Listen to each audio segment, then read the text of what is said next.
आहेस. विष्णूने हळूच आपली दृष्टीवरती जिंकड पाहिलं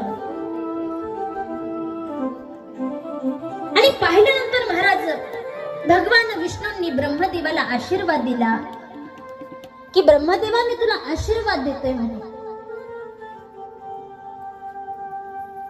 आणि मग विचारलं ब्रह्मदेवाला, काय रे ब्रह्मदेवा, कशी चालली म्हणे सृष्टी उत्पत्तीची क्रिया?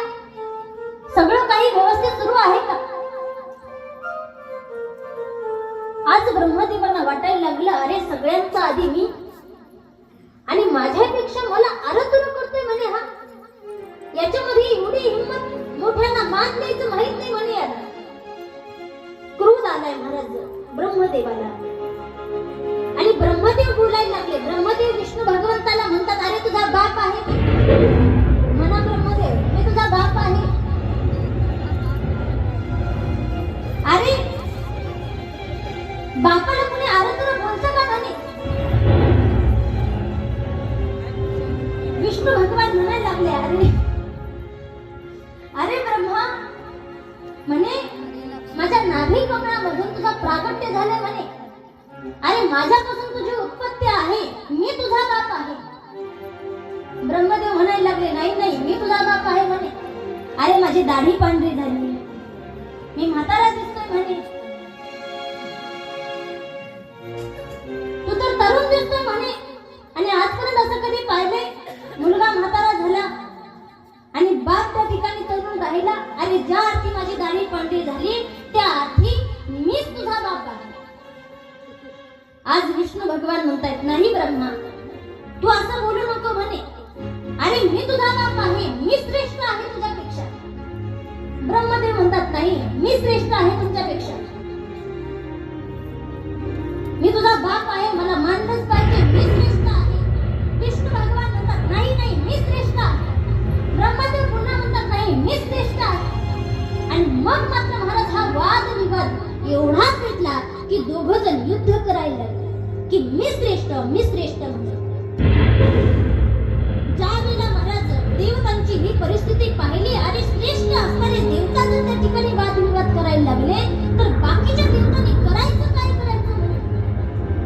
सगळे देवता घाबरले. महाराज महादेवाकडे गेले, महादेवाला जाऊन सांगायला लागले, महादेव अहो भगवान विष्णू आणि ब्रह्माजी वादविवाद करायला लागले, मी श्रेष्ठ आहे म्हणायला लागले. आणि मग मात्र महाराज महादेवांनी ठरवलं की आता आपण त्या ठिकाणी प्रगट झालं पाहिजे.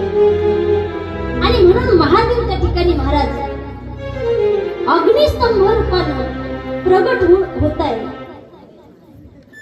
कारण ब्रह्मदेवानं आणि भगवान विष्णूनं काय केलंय? युद्ध केलंय. आज महादेव ज्या वेळेला या दोघांच्या मध्ये अग्निस्तंभ रूपाने प्रगट होतात, प्रगट झाल्यानंतर या दोघं थोड्या वेळ शांत होतात. महाराज आतापर्यंत वादविवाद सुरू होते, बरोबर की नाही? आणि वादविवाद सुरू असताना प्रत्येक जण म्हणायचा, ब्रह्माजी म्हणायचे मी श्रेष्ठ, विष्णू भगवान म्हणायचे मी श्रेष्ठ. पण आता ज्या वेळेला अग्निस्तंभ रूपाने त्या ठिकाणी महादेव प्रगट झाले त्यावेळेला दोघं जण शांत झाले, विचार करायला लागले, हे मध्ये काय उत्पन्न झालं म्हणे. अगोदर विचार केला पाहिजे हे कोण आहे म्हणून.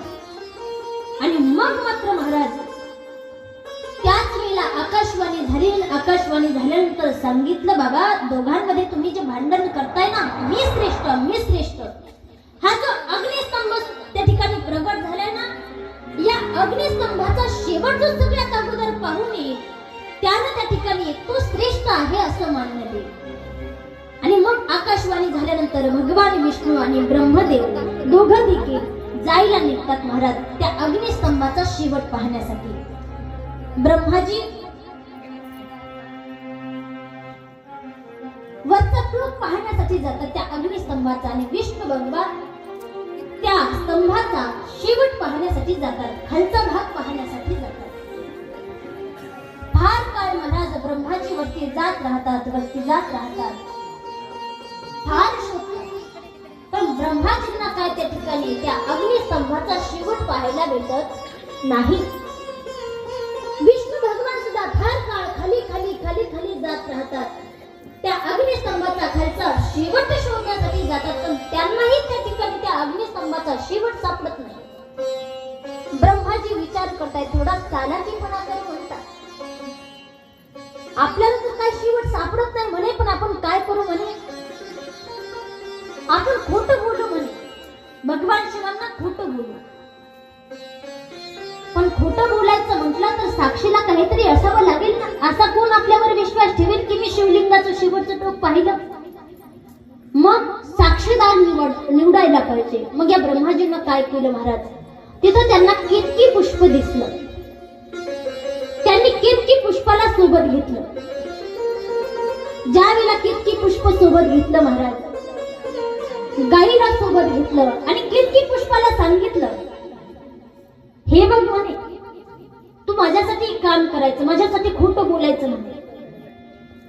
काय खोटं बोलायचं म्हणे, ज्या वेळेला मी भगवान शिवांसमोर जाईल, भगवान शिवांसमोर गेल्यानंतर त्या ठिकाणी सांगायचं की हा म्हणे मी पाहिलं ब्रह्मदेवाला शेवटचं टोक पाहताना. काय सांगायचं की ब्रह्मदेवानं जो शिवलिंगाचा शेवटचा टोक पाहिलाय तो मी स्वतः पाहिलाय, मीही तिथंच होतो. खोटं खोटं सांगायचं म्हणे. गाईला सांगितलं. गाई म्हणजे ठीक आहे, कारण ब्रह्मदेवानं लालच दिलं होतं महाराज केतकी पुष्पाला की तू जर सांगितलं की मी खोटं ब्रह्मदेवानं शेवटचा टोक पाहिलाय तर त्या ठिकाणी मी तुला पूजेमध्ये प्रथम स्थान देईन. गाईला सांगितलं तुला नैवेद्याचा पहिला भाग दिला जाईल, तुला पूजेचं स्थान मिळवून देईल. आणि म्हणून दोघंही तयार झाले आणि मग मात्र ब्रह्माजी केतकी पुष्पाला घेऊन पुन्हा भगवान शिव शंकराकडे जाण्यासाठी निघतात. इकडे विष्णू भगवंताने विचार केला, आपल्याला काही टोक सापडत नाही म्हणे, आपण जाऊन खरं खरं सांगावं. भगवान विष्णू सुद्धा भगवान शिव परमात्म्याजवळ येतात आणि आल्यानंतर भगवान विष्णू हात जोडून उभे राहतात आणि महादेवांना सांगतायत की प्रभू, मी फार काळ खाली खाली जात राहिलो, फार मी टोक शोधण्याचा प्रयत्न केला, शेवट शोधण्याचा प्रयत्न केला प्रभू, पण मला काय त्याचा टोक सापडला नाही. तुमचा काही शेवट या अग्निस्तंभाचा मला सापडला नाही, मला क्षमा असावी, मला क्षमा करा. हात जोडून उभा राहिले. ब्रह्माजी मात्र मस्त महाराज त्याला ठरवूनच आलेलं आहे की आपण काय करायचं, खोटं खोटं बोलायचं, खोटं खोटं सांगायचं. ब्रह्माजी म्हणायला लागले म्हणे, हे बघा महादेव, मी गेलो होतो म्हणे, वरती जात राहिलो, मला खरंच टोक सापडला म्हणे या अग्निस्तंभाचा.